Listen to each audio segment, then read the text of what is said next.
Can you talk a little bit about why you lost your sense of smell? Yes, part of when we did Borat, part of Sasha had all these psychological ploys that he would use on these targets who were going to be the subject of the scene. He would give them presents.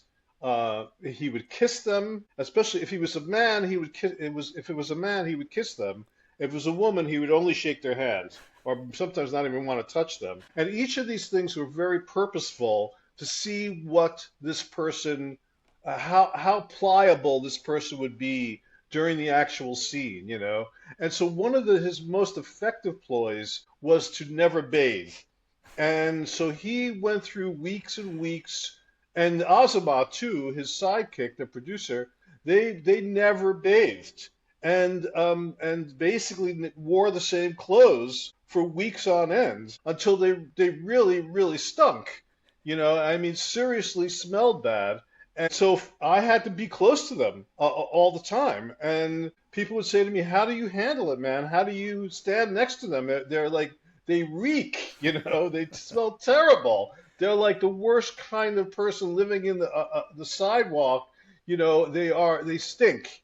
And I realized at a certain point that I wasn't smelling it, you know, and everybody else was smelling it, but I didn't smell it, and I was the closest to them. And I realized that as a kind of survival tool for my body, for my brain, it shut off my sense of smell, and I stopped smelling things, Like and an it took me quite a while. involuntary defense Yes, mechanism? yes. I hadn't noticed it happened, but it happened. And it was a way for me to be able to sort of stay close to them and function without going, whoa, I have to, you know, I have to take a break here.